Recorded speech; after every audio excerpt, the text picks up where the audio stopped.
Hello darlings, for today's video I'm transforming into part Lucy, part Ghoul from Fallout. To start, I'm blocking out one of my brows using an Elmers washable glue stick. I'm backcombing the brow using the glue stick and then pressing my hairs upwards with a spoolie. This usually takes 3 to 4 layers. So while I wait for the first layer to dry, I'm filling in my other brow as I normally would, using the Benefit Precisely My Brow Pencil. Now for the next layer, I'm just swiping the glue stick upwards this time, then I'm dragging the spoolie upwards through the hairs. While that layer dries, I'm setting the other brow in place with the Benefit 24-Hour Brow Gel. For the final layer of glue, I'm pressing upwards, then I'm taking a lightly damp paper towel to really flatten everything and wipe away the excess glue around the edges. Once that's completely dry, I'm setting it with some powder, sweeping away the excess powder, and tapping the Plouise Mitchell Acid Rain blank canvas on top. I'm also adding a layer of the AOA concealer from Shop Miss A on top of the brow so that it becomes virtually invisible, and after blending that, I'm applying the AOA foundation all over my face. Now I'm starting on the Lucy half of my face and adding the concealer underneath my eyes. After setting that in place with the AOA powder, I'm using the Benefit Fouroscope Earth Angel palette for contour, blush, and highlight.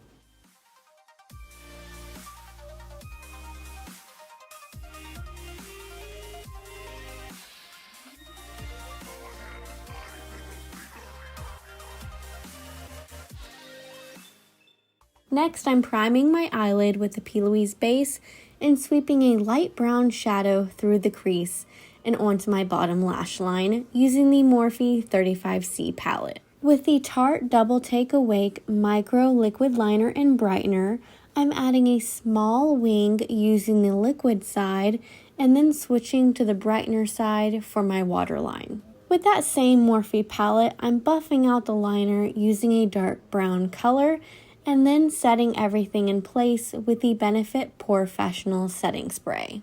After that, I'm curling my lashes, applying the Benefit FanFest mascara, and popping on the Kiss New Natural Lashes in the style Silver Ring.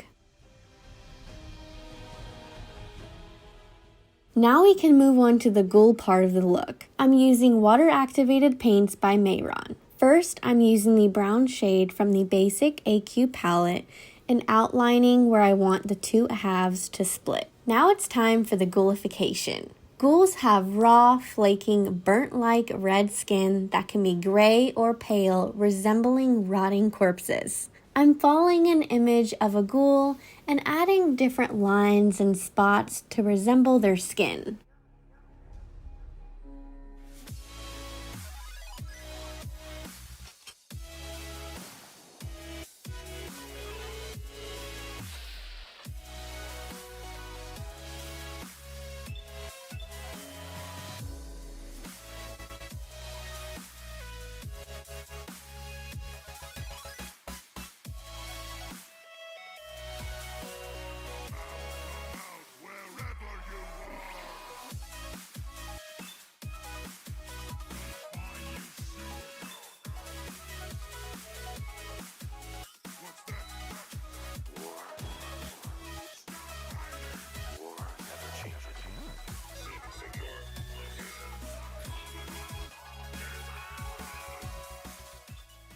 Now I'm taking a damp Q-tip and using this to smudge some of the paint marks.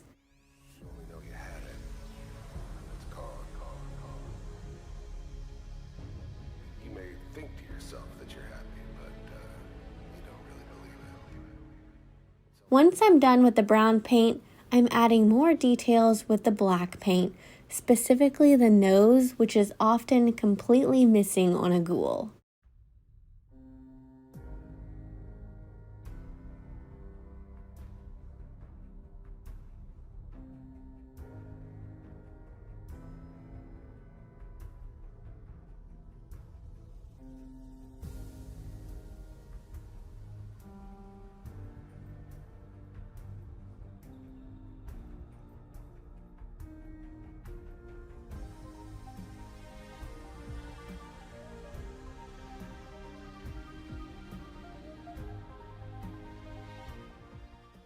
Now for more details, or rather highlights, we're using the white paint.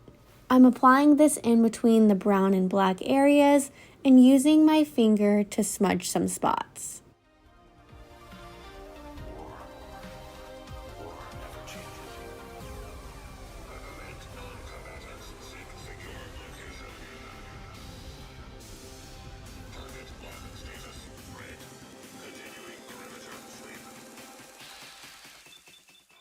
I'm also using this on the outside of the entire outline to make it look like Lucy's face is raised above the ghoul side, as if her skin is rotting off and becoming a ghoul.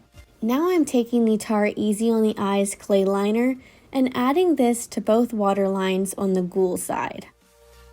To set everything in place, I'm using the Mehron Colorset Translucent Powder and the Kryolan Fixing Spray. Now I'm painting on her vault suit.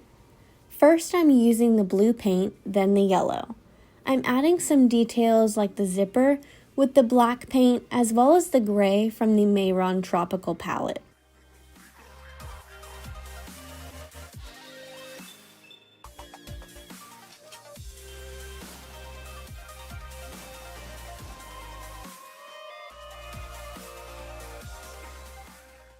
To get into character, I'm adding a hazel contact lens to Lucy's eye and a black lens to the ghoul eye. And that completes this Lucy the Ghoul look. Let me know if you watched the TV show or played the game in the comments below, and please don't forget to like, comment, and subscribe. See you next time!